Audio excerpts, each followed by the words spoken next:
বিসমিল্লাহির রহমানির রহিম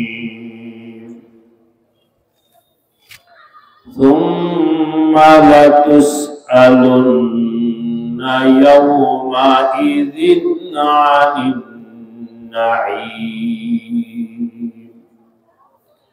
आमन्तु बिल्लाहि सदक़ल्लाहु मौलानल अज़ीम अल्लाह টাঙ্গাইল মধুপুর গোলাবাড়ি জামিয়া নিজামিয়া দারুস সুন্নাহ বানরগাছি মাদ্রাসা 3 দিন ব্যাপী ইসলাহি মহাসম্মেলনের তৃতীয় দিনে এই মহতী অধিবেশনের সম্মানিত সভাপতি উপস্থিত হযরত উলামায়ে কেরাম মুরব্বিয়ানে কেরাম যুবক ভাইরা পর্দার আড়ালে আমার মা ও বোনেরা আল্লাহ রাব্বুল আলামিনের দরবারে অসংখ্য শুকরিয়া যে আল্লাহ রাব্বুল আলামিন মেহেরবানি করে দয়া করে আমাদেরকে আজকের এই মুবারক মাহফিলে আসার বসার তৌফিক দান করেছেন সকলে শুকরিয়া আদায় করে বলি আলহামদুলিল্লাহ আমার ভাই ও দোস্ত আমি আপনাদের সামনে পবিত্র কোরআনে কারীমের সূরাতুত তাকাসুরের শেষ আয়াত তেলাওয়াত করেছি এই আয়াত সম্পর্কে কিছু কথা বলা হবে আল্লাহ তাআলা আমাদের সবাইকে মন দিয়ে দিল দিয়ে আমল এবং জিন্দেগি গঠন করার নিয়তে কথা শোনার তৌফিক দান করেন আমাদেরকে সৃষ্টি করেছেন কে চোখ দিছেন কে কান দিছেন কে পা দিছেন কে হাত দিছেন কে কত নিয়ামত আল্লাহ আমাদেরকে দিছেন গণ গণ মানতে থাকো আমার আল্লাহ বলেন ওয়া ইন তাউদ্দু হে আমার বান্দা তুমি যদি গণো আমাকে আমার আল্লাহ কত নিয়ামত দান করেছেন ওয়া ইন তাউদ্দু নি'মাতাল্লাহ তোমরা যদি আমার আল্লাহর দেওয়া নিয়ামতকে গণতে থাকো 1 2 100 200 1000 2000 1 লাখ 1 কোটি 2 কোটি গণতে গণতে তোমাদের সংখ্যা শেষ হয়ে যাবে কিন্তু আমার আল্লাহর নিয়ামত শেষ হবে না এই সব নিয়ামত আমার আল্লাহ প্রত্যেকটা মানুষকে দান করেছেন ভাই ও দোস্ত দুনিয়াতে সবকিছু চিল্লাম বাড়ি চিল্লাম জমিন চিল্লাম দোকান আত্মীয় স্বজন মা বাবা সবাইকে চিল্লাম কিন্তু যিনি এত নিয়ামত দান করেছেন ওই আল্লাহকে চিনতে পারলাম না ঠিক কিনা বলেন মহব্বতের সাথে বলি লা ইলাহা ইল্লাল্লাহ লা ইলাহা ইল্লাল্লাহ লা ইলাহা ইল্লাল্লাহ লা ইলাহা ইল্লাল্লাহ লা ইলাহা ইল্লাল্লাহ লা ইলাহা ইল্লাল্লাহ লা ইলাহা ইল্লাল্লাহু মুহাম্মাদুর রাসূলুল্লাহ সাল্লাল্লাহু আলাইহি ওয়াসাল্লাম। আমার ভাই ও দোস্ত, আল্লাহ পাক চোখ দিবেন দেখার জন্য, ঠিক না? কিন্তু আফাহাসিবতুম আন্নামা খালাকনাকুম আবাসান, তোমরা কি ধারণা করছো এভাবেই চোখ দিছি? শোনো, চোখ দিছি দেখার জন্য, কিন্তু সব দেখতে পারবা না। কিছু দেখবা, কিছু দেখতে পারবা না। সব দেখা যাবে না, সব দেখা যাবে না, ঠিক কিনা বলেন? চোখ দিয়ে দেখো। আমার আল্লাহ যেই সমস্ত জিনিস দেখার অনুমতি দিয়েছেন তা দেখো চোখ দিয়ে। আমার আল্লাহর কোরআন দেখো চোখ দিয়ে। মায়ের দিকে তাকাও চোখ দিয়ে। বাবাকে দেখো চোখ দিয়ে। আসমান দেখো চোখ দিয়া। জমিন দেখো চোখ দিয়ে। পাহাড় পর্বত দেখো। আর দেখা নিজের মনকে জিজ্ঞাসা করো, এত বড় আসমান যার কোনো খুঁটি নাই, এই আসমানটা বানাইছেন কে? আল্লাহ পাকের কথাটা একটু জোরে বলেন, কে বানাইছে? চোখ দিয়ে দেখো সাগর, কোথায় থেকে পানি, এত পানি আসলো। বন্যার সময় পানিতে বাংলাদেশ ভেসে গেল। গত কয়েকদিন আগে আমি নেত্রকোনায় গেছিলাম, যেখানে বন্যা কবলিত ছিল। গিয়া দেখলাম রাস্তাঘাট সব শুকনা। পানি কোথায় থেকে আসলো, কোথায় গেল? ভাই ও দোস্ত, সাগরের দিকে তাকাও। এই সাগরটা বানাইছেন কে? আমার আল্লাহ বলেন, আফালা ইয়ানজুরুনা ইলাল ইবিলি কাইফা খুলিকাত, তোমরা কি দেখো না উট, বিরল প্রকৃতির প্রাণী উট কে বানাইলেন? নিজেকে জিজ্ঞাসা করো।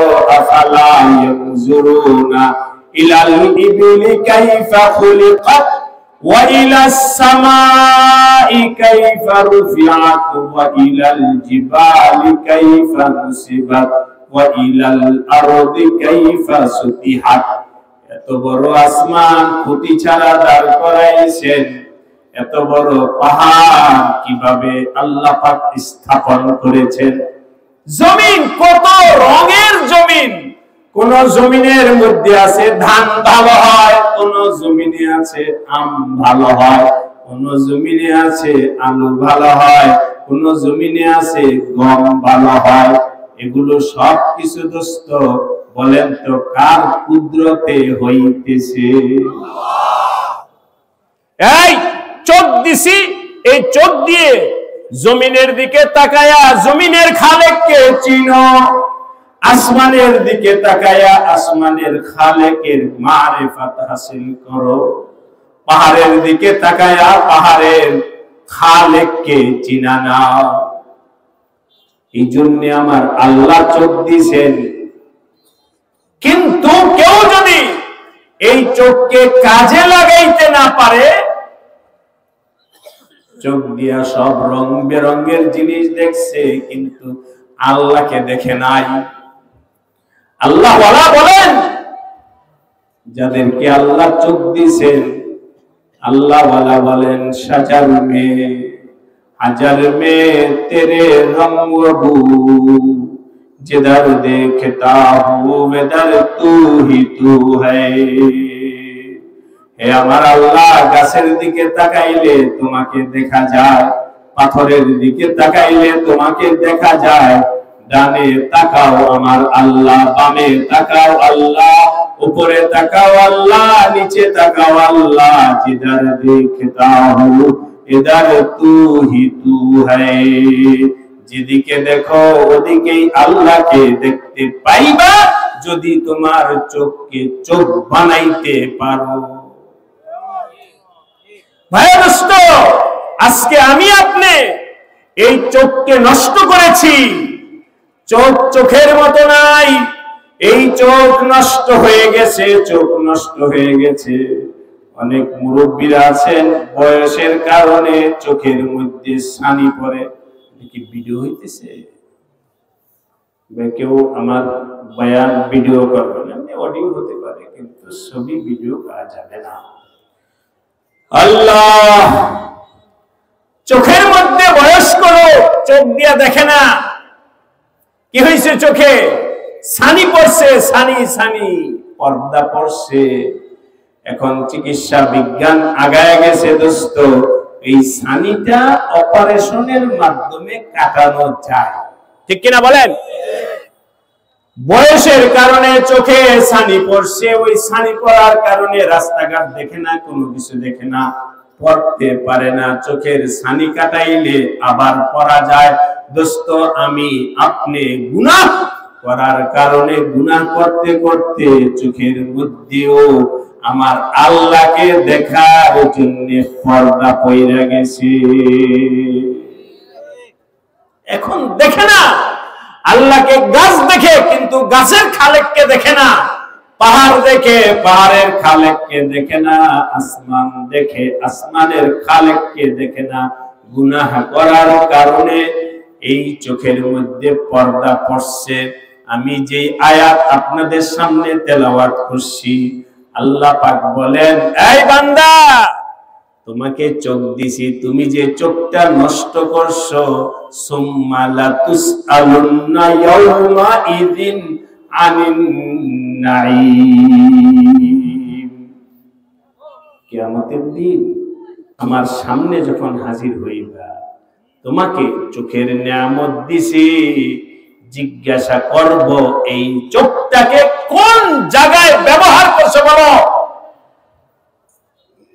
হাত কোন জায়গায় ব্যবহার করছো বলো, পা কোন জায়গায় ব্যবহার করছো বলো। যত নিয়ামত দেওয়া হয়েছে সব নিয়ামত সম্পর্কে জিজ্ঞাসা করা হবে। সুম্মা লাতুসআলুন্না ইয়াওমা ইযিন আনিন নাঈম। চোখ, এটা সম্পর্কে আল্লাহ জিজ্ঞাসা করবেন। পা সম্পর্কে জিজ্ঞাসা করবেন, পা দিয়া হাইটা কোন কোন জায়গায় গেছো, হাত দিয়া কোন কোন কাজ করেছো। শরীরের প্রত্যেকটা অঙ্গ প্রত্যঙ্গের সম্পর্কে আল্লাহ জিজ্ঞাসা করবেন। আমার নবীজি বলেন, হযরত আব্দুল্লাহ ইবনে মাসউদ রাদিয়াল্লাহু তাআলা আনহু থেকে বর্ণিত হাদিস, নবীজি বলেন, লা তাজুলু কাদামা বানি আদম। আমার আল্লাহর সামনে যখন হিসাবের কাঠগড়ায় দাঁড়াইবা, এখানে যারা আছেন সবাইকে বলি, জিজ্ঞাসা করি, সাধারণ হোক, শিক্ষিত হোক, ইঞ্জিনিয়ার, ডাক্তার, মাস্টার, আলেম, যত শ্রেণীর মানুষ হোক, বলেন দেখি, আমার আল্লাহর কাঠগড়ায় দাঁড়ানো ছাড়া আর কোন উপায় আছে? পলানের জায়গা নাই, বাঁচার জায়গা নাই, অন্য কোথাও ভাইগা যাওয়ার জায়গা নাই। আমার আল্লাহর বিচারের কাঠগড়ায় দাঁড়াইতে হবে। ভিন্ন ভিন্ন ভাবে, হে আব্দুল করিম তুমি দাঁড়াও। এক হাদিসে আছে, এক বর্ণনা অনুযায়ী আছে, 5টা প্রশ্ন করা হবে। কয়টা? 5টা। আপনারা হয়তো শুনে থাকবেন, অন্য হাদিসে আসছে 3টা প্রশ্ন। 3টা হলো কবরে, 3টা প্রশ্ন হবে কবরে। মান রব্বুকা ওয়া মা দীনুকা ওয়া মান হাযার রাজুলুল্লাযী বুইসা ফীকুম। এই 3 প্রশ্ন হবে কবরে। আমি যেই আলোচনা করতেছি এটা হবে কিয়ামতের দিন ময়দানে মাহশারে। কয়টা প্রশ্ন? 5টা। সবাই বলেন 5টা। বলো, 5টা প্রশ্নের উত্তর না দিয়া এক কদমও সরতে পারবা না। ক্ষমতা নাই এখান থেকে যাওয়ার। উত্তর দাও। লা তাজুলু কদমা বনি আদম, বনি আদমের এক পাও অগ্রসর করতে পারবে না হাত্তা ইসআলা আন খামসিন, পাঁচটা প্রশ্ন করা হবে। এক নাম্বার প্রশ্ন করা হবে ফি উমরিহি অথবা ফি হায়াতিহি ফি মা আফনাহু।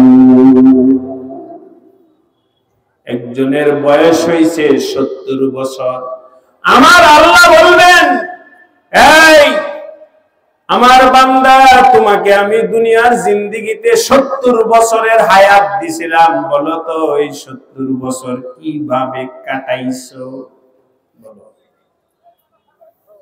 70 বছরের হিসাব দাও, 70 বছরের হিসাব দাও।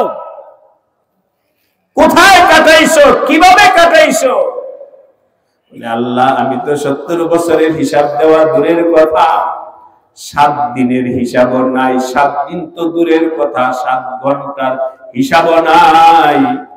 ও আমার ভাইরা, বাবাজিরা, আপনাদেরকে সবকিছু তো ওয়াজ দ্বারাই বোঝানো যায় না, ওয়াজের দ্বারাই তো আওয়াজ পৌঁছানো যায়। আসল হিদায়াতের মালিক কে?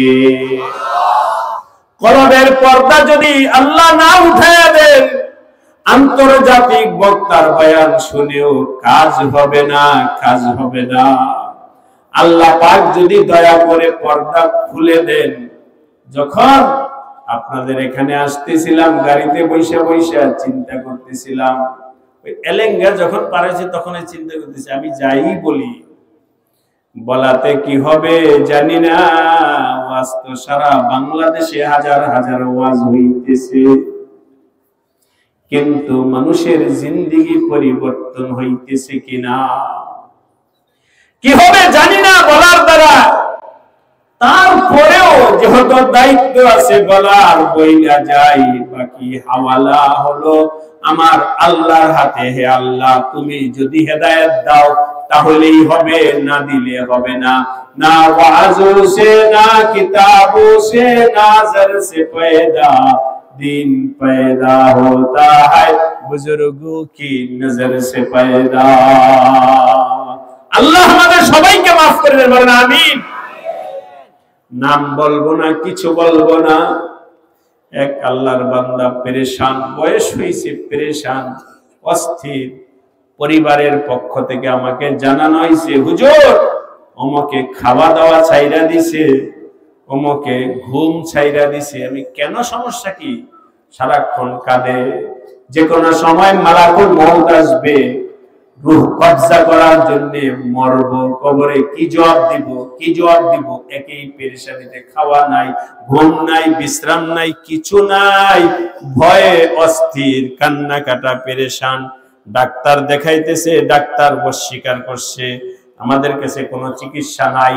পরিবারের সবাই বুঝাইতেছে কোনো চিকিৎসা নাই। ভয় পেয়ে ফেলছে, কবরে কি জবাব দিব, আল্লাহর কাছে কি জবাব দিব, পেরেশানিতে সব চাইরা দিছে। ফোনে আমি বলছি, আমি কয়েকদিন পরে ইনশাআল্লাহ আপনার কাছে আসতেছি, কথা হবে, কথা হবে, কথা হবে। ভাই ও দোস্ত, ওই ভয়টা আল্লাহ আমাদের সবাইকে দান করেন। আরেকবার বলেন আমিন। যাই হোক, আল্লাহ পাক 70 বছরের হিসাব চান। আল্লাহ, আমি তো কইতে পারবো না। আল্লাহ বলবেন, বান্দা তোমার মনে নাই, কিন্তু আমার কাছে সব লেখা আছে। আছে কি নাই?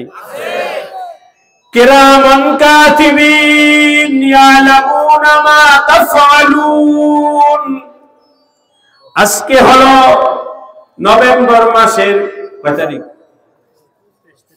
23 তারিখ। 23 তারিখে আমি আপনি বানরগাছি মাদ্রাসার মাহফিলে বসা আছি, আমল নামার মধ্যে লেখা হইতেছে, ঠিক কিনা বলেন?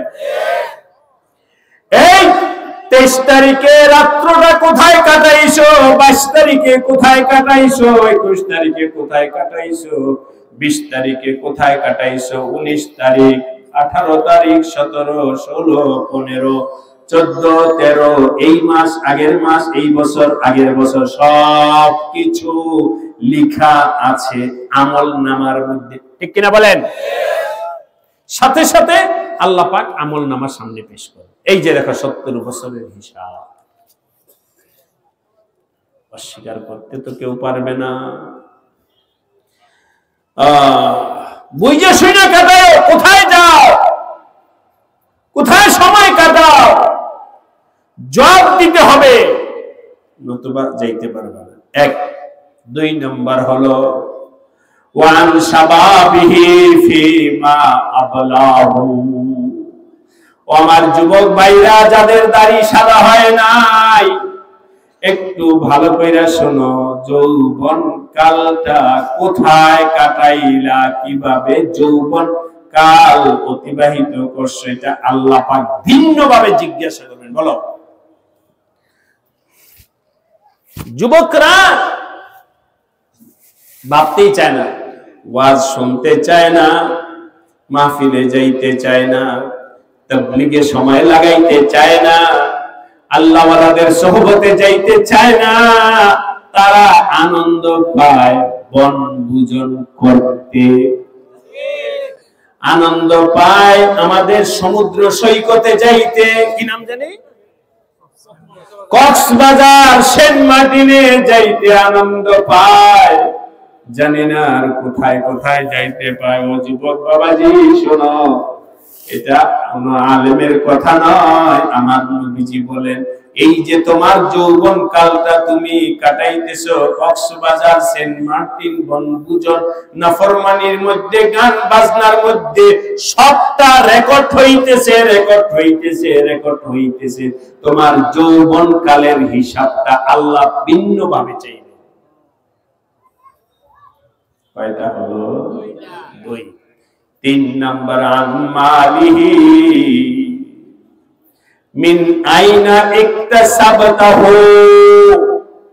টাকা পয়সা যা উপার্জন করছো, বাড়ি করেছো, জমিন কিনছো, গাড়ি কিনছো, বিল্ডিং বানাইছো, এই সব সম্পদ কিভাবে উপার্জন করছো বলো? উপার্জনটা হালাল ছিল না হারাম ছিল বলো? ব্যবসায়ী ভাইরা দিল খুইলা শোনো আমার নবীজির কথা। ব্যবসার ক্ষেত্রে হালাল তরিকায় কামাইতেছো না হারাম ভাবে উপার্জন করতেছো, জবাব দিতে হবে আমার আল্লাহ পাকের দরবারে। মিন আইনা ইকতাসাবতাহু, কিভাবে কামাই করছো বলো? গতকালও বলেছি, আগেও বললাম, কিছুদিন আগে ভাই দোস্ত বাবা মারা গেছে, জমিন দেখা, জমিন রেখে, বাবা অনেক জমিন রেখে মারা গেছে, কথার কথা বলতেছি। 2 ভাই 1 বোন, ভাইরা 2 জনে মিলা জমিন সব দখল করে ফেলছে, বোনকে দেয় নাই। আছে কি নাই? নাই। আপনাদের এলাকায় সবাই বোনের হক দিয়ে দিছে? বোনের হক দেয় নাই। ভাইরা 2 জনে মিলা বোনকে বাদ দিয়ে দিছে। এই বোনের হক দিলা না কেন? বলে বোনকে বিবাহ দেওয়ার সময় বাবা অনেক খরচ করছে, যা দেওয়ার বিবাহের সময় বোনকে সব দিয়ে দিছে, আর কি দিব? আমাদের এক আলেম সাহেব বলে, আচ্ছা তাহলে বোনের হক বিবাহের সময় বাবা দিয়ে দিছে, তোমাকে বিবাহ করানোর সময় কি কিছু দেয় নাই? কি বলে? দিছে? বোনকে বিবাহের সময় বাবা যেমন টাকা খরচ করছে, তোমাকে বিবাহের সময় বাবা টাকা খরচ করছে। মজাক কইরা বলে, বোনের বিবাহের সময় যদি হক দিয়ে দেওয়া থাকে, তোমার বিবাহের সময় হক দিয়ে দিছে, এখন যে জায়গা জমিন আছে এগুলো সব বানুর কাছে মাদ্রাসায় দিয়ে দাও। বুঝে নেই? তোমরা তো পায়াই নেই। সাবধান! বিবাহের সময় বোনকে দেওয়ার দ্বারায় মিরাজ থেকে, অংশীদারিত্ব থেকে বোন মাহরুম হয় নাই। জমিনটা 5 ভাগে ভাগ করো। কয় ভাই বলছিলাম? আপনারা কি বুঝতেছেন না নাকি? কয় ভাই? বোন? কথার কথা। তাহলে জমিনটা ভাগ হবে 5 ভাগে। 5 ভাগের মধ্যে 1 ভাই পাবে 2 ভাগ, আরেক ভাই পাবে 2 ভাগ, 4 ভাগ। বোন পাবে 1 ভাগ। এই হলো কয় ভাগ? বাবার দেওয়া সম্পত্তি ভাই সব দখল করে বিশাল বড় সম্পদশালী হয়ে গেছে। আমার আল্লাহ জিজ্ঞাসা করবেন, মিন আইনা ইকতাসাবতাহু, কথায় আসলো তাই একটু জিজ্ঞাসা করি, যদি যদি এখানে এমন কেউ থাকেন যার বাবা মারা গেছে, জমিন বন্টন হয় নাই, অথবা আজকে এই মাহফিলে নিয়ত করেন বাবা মারা গেলে আমি যদি বেঁচে থাকি তাহলে বোনদের সম্পত্তি পাই পাই হিসাব করে শরীয়ত মোতাবেক আল্লাহর কোরআন মোতাবেক বন্টন করে আমি দেব ইনশাআল্লাহ। হাত উঠায়া দেখান। আল্লাহ সবাইকে তৌফিক দান করবেন, আমিন। যাই হোক, আলোচনা আমি শেষ করতেছি। 2-3 নাম্বার হলো, 4 নাম্বার হলো মিন আইনা আনফাকতাহু, কোন পথে খরচ করলা, কোন পথে উপার্জন, কোন পথে খরচ, এই হলো 4 প্রশ্ন। 5 নাম্বার হলো ফিমা আমিলা, তুমি কতটুকু আমল করেছো, মা আলিমা, যা জানতে পারছো তার থেকে কতটুকু আমল করছো একটু বলো। দৈনিক 5 ওয়াক্ত নামাজ ফরজ, এই কথাটা আপনারা এখানে জানেন না এমন একজন লোক হাত উঠান। সবাই জানে, সবাই জানে, ঠিক কিনা বলেন? দৈনিক কয়েক তো নামাজ ফরজ, কারা কারা জানেন? দৈনিক 5 ওয়াক্ত নামাজ ফরজ কারা কারা জানেন? হাত উঠান। আল্লাহ পাক সবাইকে কবুল করে, হাত নামান। আজকে মালিবাগ থেকে, আমার মালিবাগ থেকে রামপুরা মাদ্রাসায় আসছি রিক্সাওয়ালা নিয়ে। নামাজ সময় রিক্সাওয়ালার সাথে আমি একটু কথা বলি। রিক্সাওয়ালাকে বললাম, এই ভাই বাড়ি কোথায়? বললো নীলফামারীতে। এখন তো বর্তমান মুসলমানকে চিনাও যায় না, মুসলমান না হিন্দু, ঠিক কিনা বলেন? চেহারা সুরত দেখলে বোঝা যায় না হিন্দু না মুসলমান না ভিন্ন ধর্মাবলম্বী, বোঝা যায় না। জিজ্ঞাসা করলাম বাড়ি কোথায়? বলে নীলফামারীতে। নাম কি কও? যাতে করে বুঝি যে হিন্দু না মুসলমান। আমার নাম অমুক, শরীফুল। মানে ওই দেশে মানুষ পুরা নামটা বলে না, শরীফুল। আসলে পুরা নাম হলো শরীফুল ইসলাম, ওইটা বলবে শরীফুল। আমি যাই হোক, তো বুঝলাম মুসলমান। বললাম শোনো একটা কথা, 5 ওয়াক্ত নামাজ পড়ি। রিক্সাওয়ালার উপরে নামাজ ফরজ না, হ্যাঁ? ব্যান চালায় তার উপরও কি নামাজ ফরজ? পথের ফকির, রাষ্ট্রপ্রধান, বিচারপতি, সেনা প্রধান, যাই হও না কেন তুমি আমার আল্লাহর গোলামি করতে হবে, এটা সবাই জানে। ও উত্তরে কি বললো শোনেন, হুজুর ভালো একটা কথা বলছেন। বাহ, নামাজ ফরজ এটাকে বলতেছে, ভালো একটা কথা বলছে। হ্যাঁ, নামাজ সবাই জানে ফরজ, কিন্তু জানার কথা নয়। ভাই ও দোস্ত, আল্লাহর ওয়াস্তে সবাই নিয়ত করো, শুধু হাত উঠানো নয়, মন থেকে নিয়ত করো আল্লাহ যতদিন বাঁচায় রাখেন 5 ওয়াক্ত নামাজ পড়ব। আল্লাহ সবাইকে তৌফিক দান করেন। হাত নামান, শুধু হাত উঠানো নয়, মনে মনে নিয়ত করেন নামাজ ফরজ, এটা আমি জানি, যখন পড়তে হবে শুধু জানলে হবে না, 5 ওয়াক্ত নামাজ পড়তে হবে। এই 5টা প্রশ্নের উত্তর যে সুন্দরভাবে দিতে পারবে, আমার আল্লাহ তাকে জান্নাতুল ফেরদাউস দান করবে। আর যদি 5টা প্রশ্নের উত্তর দিতে না পারো, গ্রেফতার হয়ে জাহান্নামের আগুনে নিক্ষেপ করা হবে। এই জন্য ভাই ও দোস্ত, সবাইকে বলে গেলাম, নিয়ামত দিবেন আল্লাহ, এই নিয়ামতের যথাযথ ব্যবহার শিখতে হবে, ঠিক না? নিয়ামত দিবেন কে, কিভাবে ব্যবহার করবে এটা শিখতে হবে। এই ব্যবহার শিখার জন্য, কিভাবে ব্যবহার করলে আমার আল্লাহ খুশি হবেন, এর জন্য এই মাদ্রাসা, আলহামদুলিল্লাহ বানরগাছি মাদ্রাসা এলাকাবাসী যারা আছেন তাদেরকে বলবো, বাজারের দোকানদার ভাইরা বাবাজিরা একটু খেয়াল করে শোনো, এই মাদ্রাসা অনেক ঐতিহ্যবাহী মাদ্রাসা। এই মাদ্রাসা সম্পর্কে হয়তো আপনাদেরও কতটুকু জানা নাই। এই মাদ্রাসা কত মুহাদ্দিস, কত বড় বড় আলেম যারা এখানে পড়ছে অথবা পড়াইছে। আমাদের ময়মনসিংহ এলাকার সর্বজন শ্রদ্ধেয় ব্যক্তিত্ব হযরতুল আল্লামা শাইখুল হাদিস, অনেক মাদ্রাসায় বুখারী শরীফ পড়ান হযরত মাওলানা মুফতি আহমদ আলী শাহ হুজুর দামাত বারাকাতুহু, এখনো রোমে আছেন। আসার সময় দেখা হয়ে আসলো, হুজুর আমাকে বলতেছিলেন এই বানরগাছি আমি 5 বছর পড়াইছি। সুবহানাল্লাহ। ময়মনসিং চলে গেছেন, ময়মনসিং এর বড় মাদ্রাসা মিফতাহুল উলুম মাদ্রাসা শাইখুল হাদিস, এখানে যখন ছিল তখন হয়তো এই এলাকার মানুষ চিনে নাই, কিন্তু ময়মনসিং এর মানুষ ঠিকই হুজুরকে চিনছে। কত মাদ্রাসা শাইখুল হাদিস, এভাবে একজন নয় দুইজন নয়, বহুত আলেম মুরব্বি ছাড়া এখন বাংলাদেশের ইলমের জগতে, আমলের জগতে উম্মতের রাহবর হয়েছে, কিন্তু কোন না কোন ভাবে তার এই বানরগাছি মাদ্রাসার সাথে সম্পর্ক ছিল। সুতরাং আমার ভাই দোস্ত, বইলা গেলাম এই আল্লাহ পাকের দেওয়া নিয়ামত এর ব্যবহারটা শিখতে হলে নিজের সন্তানদেরকে মাদ্রাসায় পড়াইতে হবে কিনা বলেন? নিজের সন্তানদেরকে মাদ্রাসায় পড়াবেন। ছেলের জন্য আলাদা ব্যবস্থা আছে, মেয়েদের জন্য এখানে আলাদা ব্যবস্থা আছে। ছেলেকে ছেলের বিভাগে পড়ান, মেয়েকে মেয়ের বিভাগে পড়ায়া আমার আল্লাহ পাকের নিয়ামত গুলোর যথাযথ ইস্তেমাল এগুলো শিখতে হবে। কিন্তু এখানে যারা আছেন দাড়ি পাইকে গেছে, মুরব্বি হয়ে গেছেন, এখন আর তাদের পড়ালেখার সময় নাই।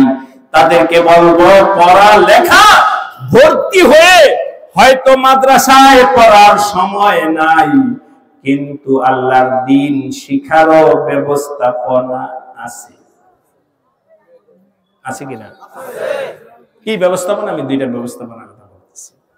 কিন্তু ব্যবস্থাপনা যদি বলি আমল করবেন, বলেন জোরে বলেন, আমল করবেন?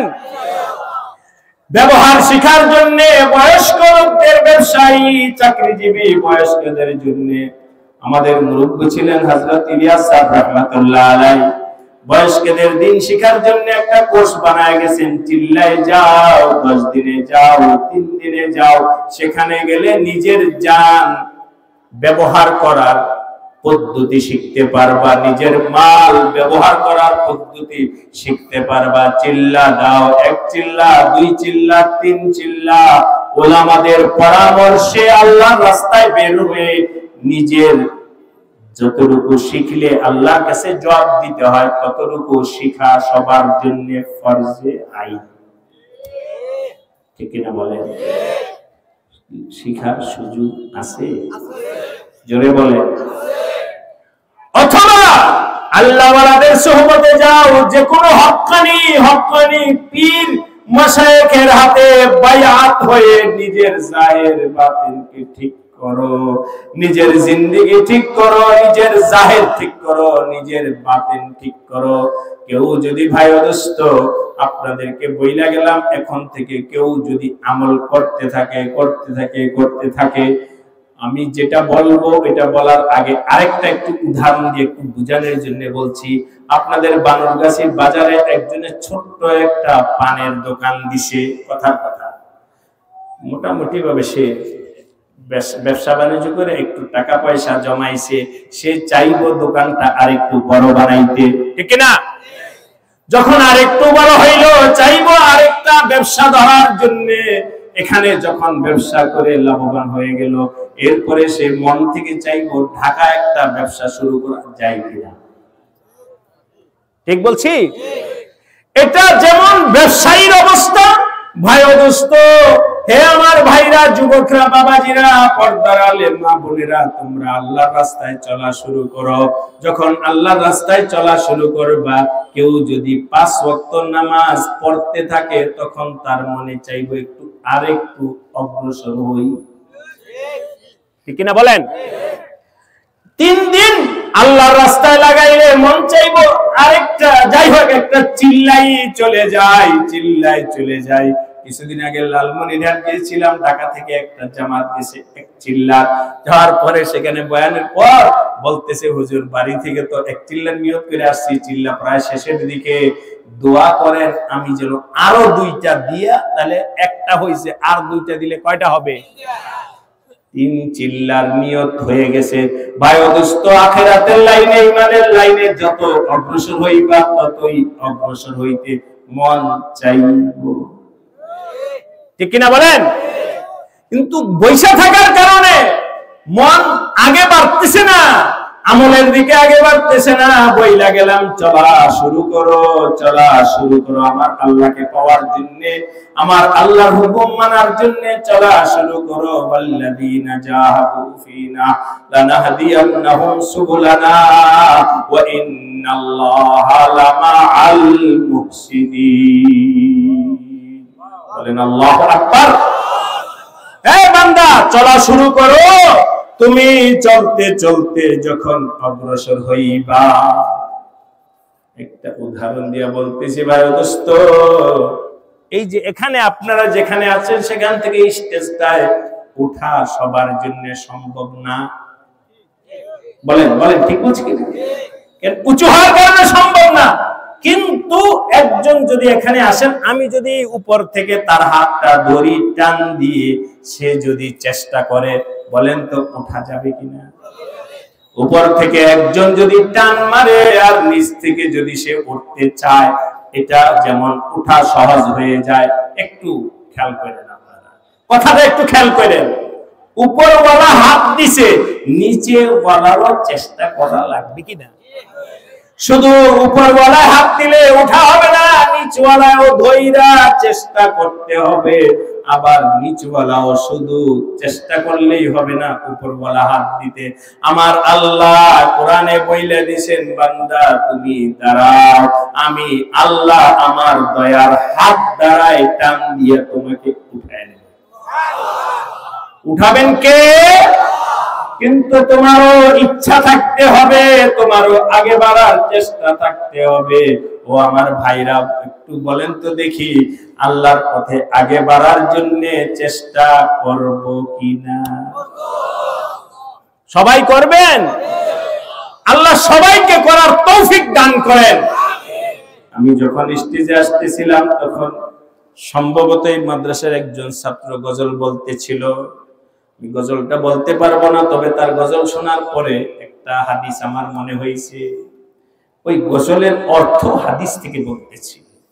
ভাই দোস্ত, সাইয়্যিদানা আমিরুল মুমিনিন হযরত ওমর রাদিয়াল্লাহু তাআলা আনহু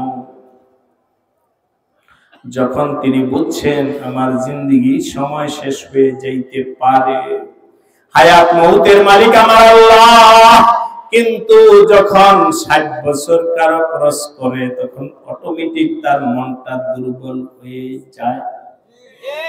ঠিক কিনা বলেন? হযরত ওমর আল্লাহর কাছে দোয়া শুরু করলেন, আল্লাহুম্মা রযুকনা শাহাদাতান ফি সাবিলিক ওয়াজআল মাউতি ফি বালাদি রাসূলিক। দুইটা দোয়া করছে। কয়টা? এক হলো হযরত ওমর কেবল আল্লাহর কাছে বলতেন, হে আল্লাহ, তুমি আমাকে তোমার রাস্তায় শহীদ হওয়ার তৌফিক দান করো। কেন এই তামান্না করতেন? হাদিসের মধ্যে শহীদের অনেক ফজিলত আছে, তার মধ্যে একটা ফজিলত হলো দোস্ত, শহীদকে আল্লাহ বিনা হিসাবে জান্নাত দান করবেন।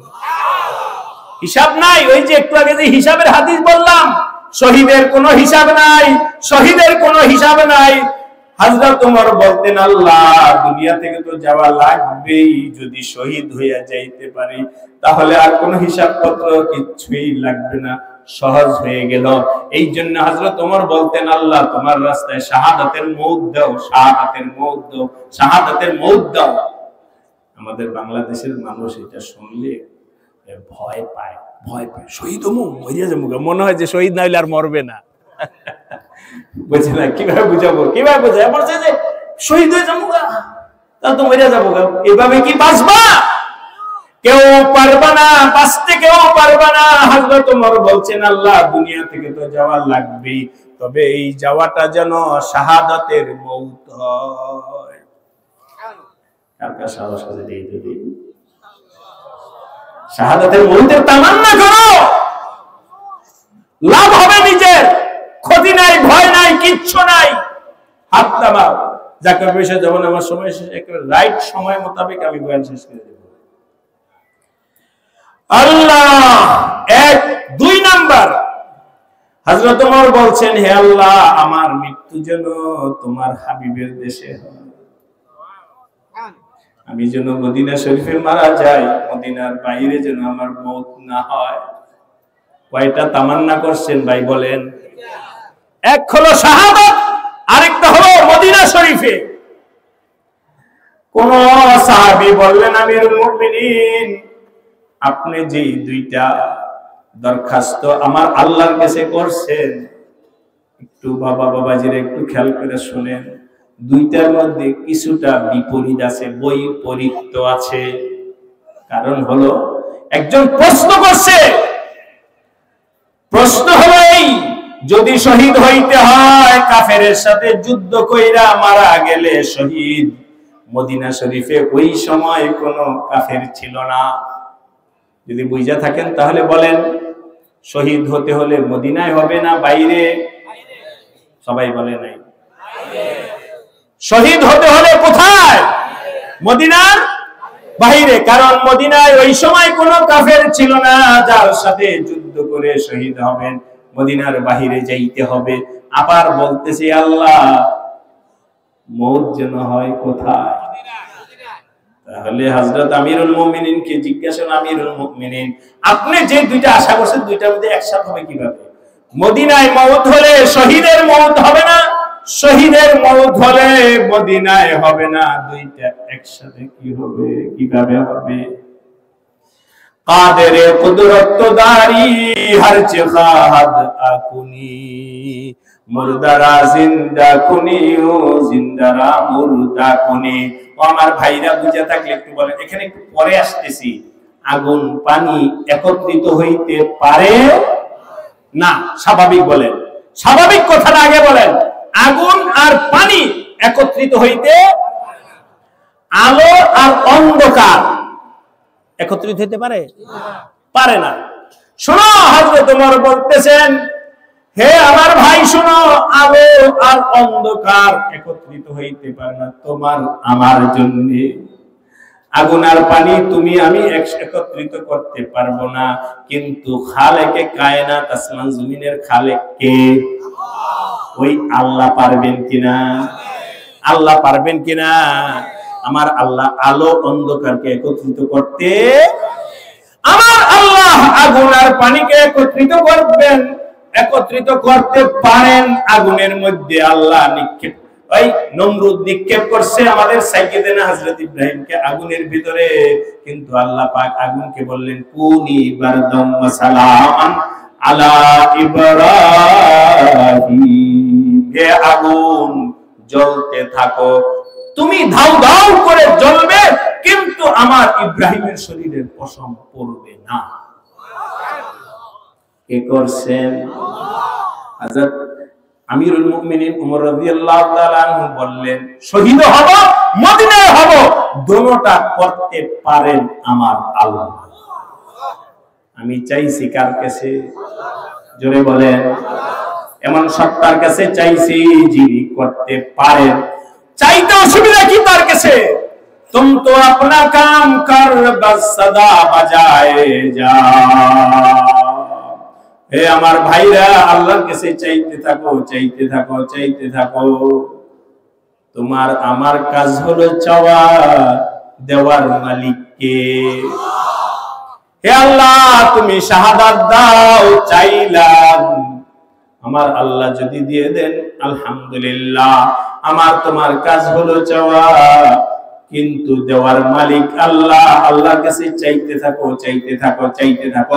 ওমর বললেন, আমি আমার চাওয়া চাবো আল্লাহর কাছে। আল্লাহুম্মা রযুকনা শাহাদাতান ফি সাবিলিক ওয়াজআল মাউতি ফি বালাদি রাসূলিক। হে আল্লাহ, আমাকে দুটোটা জিনিস দাও। ইতিহাস সাক্ষী, আল্লাহ পাক হযরত ওমরের দোয়া কবুল করেছে। জোরে বলে সুবহানাল্লাহ। হযরত ওমর শহীদ হয়েছেন, মদিনা শরীফে হয়েছেন।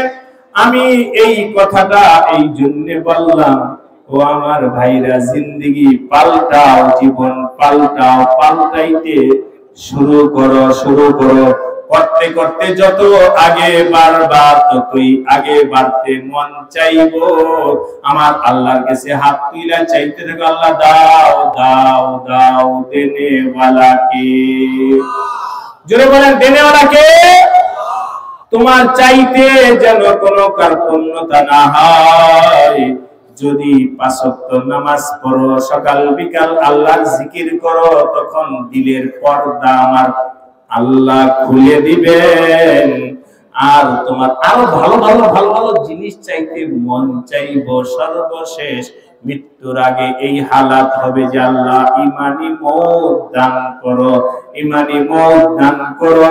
যখন এই চাওয়া হবে ইনশাআল্লাহ দেনেওয়ালাকে। মুখ খুইলা বলেন আল্লাহ আল্লাহ আল্লাহ।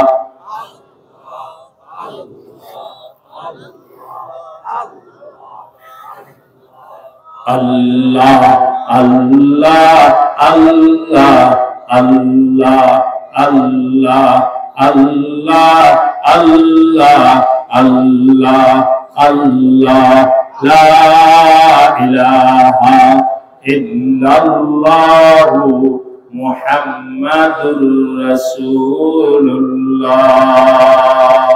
সাল্লাল্লাহু। যা বলা হলো, যা শোনা হলো, আল্লাহ আমাকে আপনাকে সবাইকে এর উপরে আমল করার তৌফিক দান করেন। এই মাদ্রাসাকে আল্লাহ পাক কবুল করে নেন। মাদ্রাসার ছাত্র এবং শিক্ষক, ছাত্র ছাত্রী, শিক্ষক শিক্ষিকা সবাইকে আল্লাহ পাক ইখলাসের সাথে কাজ করার তৌফিক দান করেন। কমিটির ভাইরা আছেন, এলাকার শুভাকাঙ্ক্ষী আছেন, সবাইকে আল্লাহ পাক মৃত্যু পর্যন্ত এই মাদ্রাসার খেদমত করার তৌফিক দান করেন। আমিন ওয়া